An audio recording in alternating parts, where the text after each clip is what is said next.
Yang Lu Chan's basic form, lesson 9, going into the first Fa Jing action of the form. So throughout the form you're building and building energy. The Yang Lu Chan's form also teaches you how to release that energy in the form of the Fa Jing movement. So we're throwing the energy up and then starting to rebuild again. Also obviously teaching you about the martial side of things to bring up that yang energy and actually teach you how to hit things. Okay, what we're going to do from here is, we've got the bow stance, the normal front weighted bow stance. You're going to do a weighted 45 degree turn on that left heel, just like that. So make sure from here we don't do this. See how I changed my weight into my rear leg to turn it in and then sat back again. What I want to do from here, I'm front weighted, watch. See, I'm exaggerating that, but it's like I'm moving this way to get out of the way of something whilst I do that block. It's an evasive movement. So you must move forward. You sink from 70% in the left leg down to 100% as you turn that foot. Okay, as you do that, you're just going to turn the body like that. See how the left hand is just kind of tucked in, so they were both pushed out like this for that previous posture. See that? The left hand literally from there just relaxes in. It's not doing anything in particular, it's just getting ready for the Fa Jing movement. Whereas the right hand, which is up like that, it's just going to, the fingers are going to trail behind. See that? So it just does a strike like that, just there. So the fingers are coming behind the body. Now you just do a full circle. Just go like this. One, circle, strike. So that's how the whole thing's going to happen. So you're turning, twist, take it down, bang. And that top part, of course, will be the Fa Jing action. So that's your defense. That's striking an arm coming into here or something. So bang. You're now going to take it down and just flick the wrist. See that? Just like you're slapping someone on the bum. Like that. So 1, 2. Once you've done that, you're just going to continue the circle. What we're doing there is we're attacking his arm and then flicking his arm out of the way to then attack into the neck. So we come to here, come down, flick, and then there's the strike. The left hand, which is tucked in here, is going to be like this. 1, just stays tucked, and there's the flick.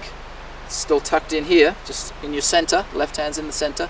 Now as I do the strike, there's the strike coming out. So it's ready to pump like that, fingers pointing down. So the right arm is just going to do a big sweeping action. This is the same type of strike as in your small sansao, if you've been studying that. That first movement in your small sansao, the blocking arm, that's what we're doing here, only this time we're hitting a neck with it, we're not hitting an arm with it. The other arm, of course, instead of pumping forward, it's pumping in the same direction this time because it's a purely attacking motion, it's not a defensive action. So the application is different, but the body mechanic is quite similar. So from here, turn, just turn that foot so that your feet are parallel, facing over to the corner, and the weight's in the left heel. So 1, 2, and see that? See how the right arm swings out, the left arm pumps out across your body. Now what we've got to get here is, this is the first Fa Jing movement of the form, so I'll just give a small talk on Fa Jing. Fa Jing is where we use the waist like a whip and we recoil the body. Now, you're not really going to get Fa Jing until much later in your training, but at least you can kind of have an idea of what you're sort of looking for. So basically, rather than just turning straight to the right and staying there like that, that's not Fa Jing. What I want to do is throw my waist out, opening it to the right, but then just as the left hand's about to make contact with this pumping action, the waist is going to go, see how it opens back to the left, recreating that recoil. Just like the way you crack a whip. When you crack a whip, you don't just go like that. You throw it out and then you flick the bottom back towards you, which sends the top part and creates that snap. on the end of it. So that's what we're trying to create. This is the base of the whip, this is the end of the whip, or this is the end of the whip, whatever hand. So here's the waist throwing out, here's the hand coming after it, but now instead of just letting it go through for a normal strike, the waist is going to flick back the opposite way, bah! And it's going to create that snap on the end of the strike. So this is how all the strikes work, like all the ones in the small sansao, any punching, striking exercises that we do, they all have that snap on them. You throw the waist out, the waist opens, the hand gets left behind.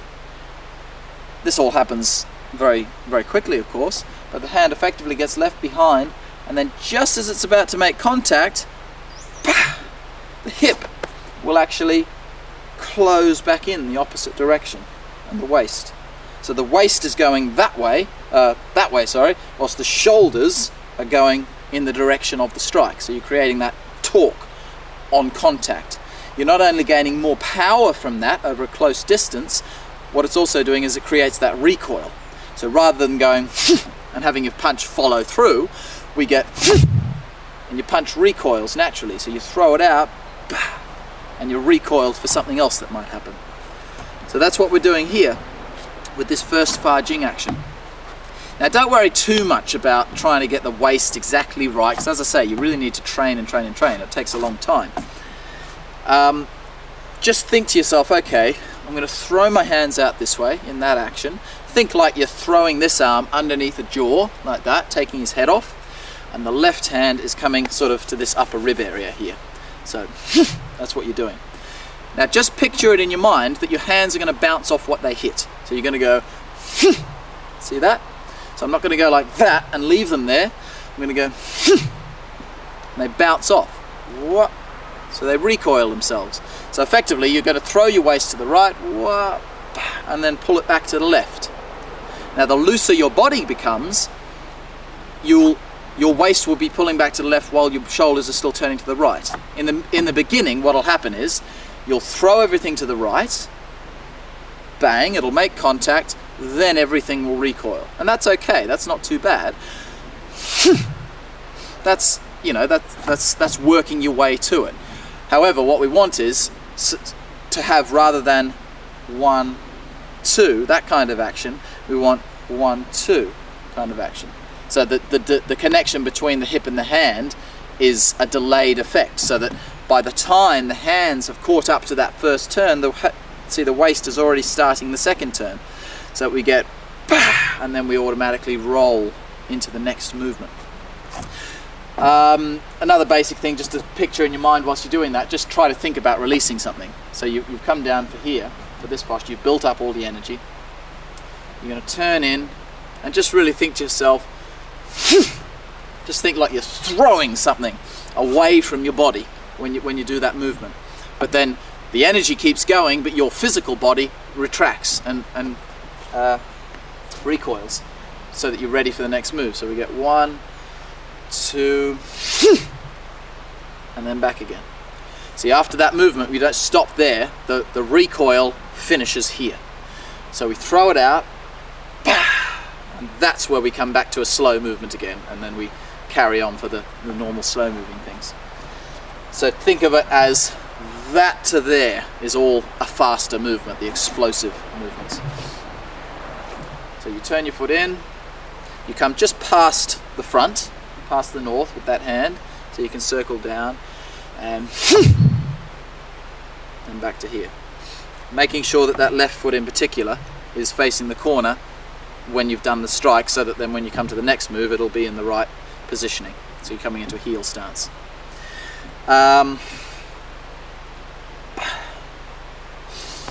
What we want to do here is, as I said, first of all make sure you're doing a weighted turn, so you're really sinking into that left heel. Breathing in, of course, for this whole movement. Breathe in, and then obviously out on the strike.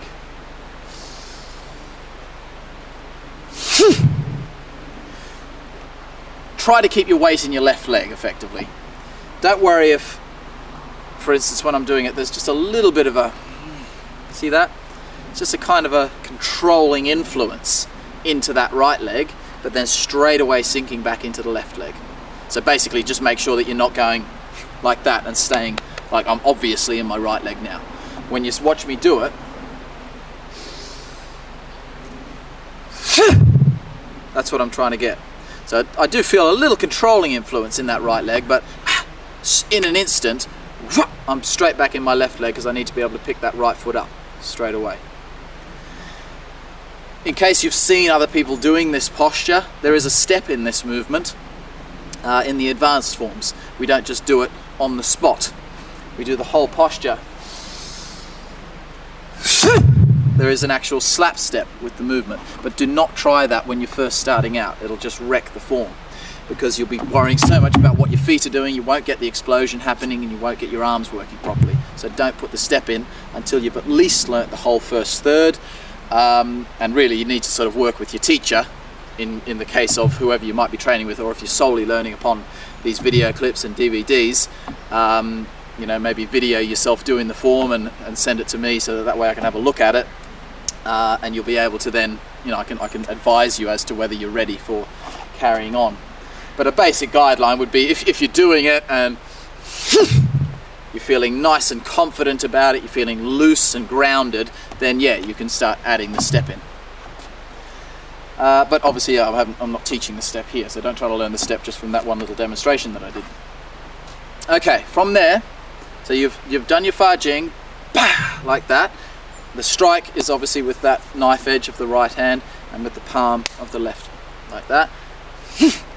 On the recoil, your palms come back like that, out like that, like you're striking with the backs of the forearms down and out. See how the left hand's easy, it just literally opens like that. Whereas the right hand, make sure you don't do this. See the direction my right hand went? It's scooped down this way. That means the intent's going that way. I need the intent of both arms going this way, outward. So my right arm is a little bit trickier. From that strike, it's got to come over the top and then down this way. It's got to do a little circle that way. Don't just drop it straight down. Left arm's easy, just straight out like that to a yin hand. Right hand, bring it across and then bring them both like they're coming down your center line and then out just at the end. And as you do that, of course, you've exploded into that. See how I'm opening the waist? The whole body has turned out to this left hand corner as I'm doing that posture. That's the outward movement. As soon as your palm's there, see, they're going to start to lift. As soon as they get, you know, they're coming down, down, down, down, down. Now they're starting to lift. At that lifting point, that's when we pick the right foot off the ground. Just like for single whip where we pick it heel and toe together. We don't roll the foot in this case. Very important. So, bang. Up. Pick the foot up, heel and toe together. Now as I do that, lift hands, I turn my center from the corner back to the camera, to the north.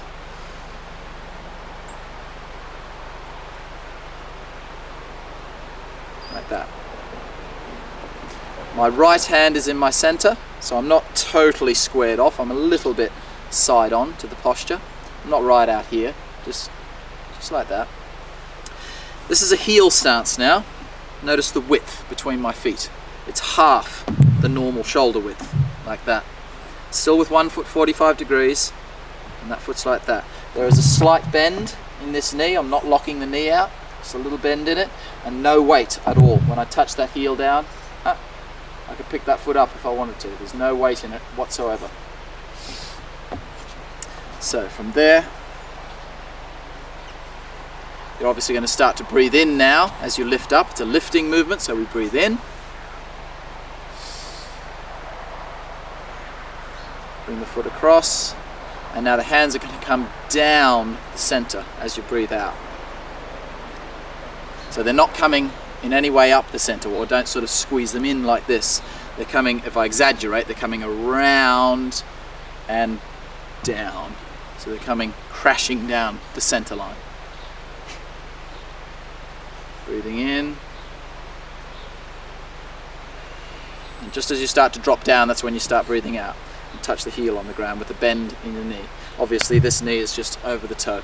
Keep the bum tucked under. I'll just do that whole section without the Fa Jing slowly so you can see actually your movements.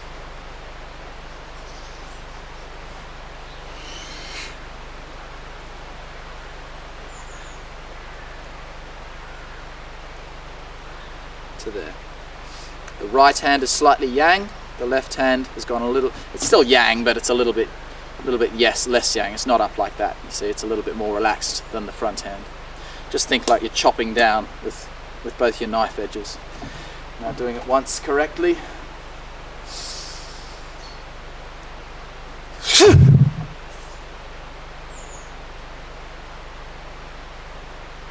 Try to get the foot to touch as the hands get to their end point. So there, heel and toe together. So you'd like the hands are raising with the feet, you see? And then touch down all together. Okay, that's up until lift hands. That's the end of lesson 9 of Yang Luchan's basic form. Thank you.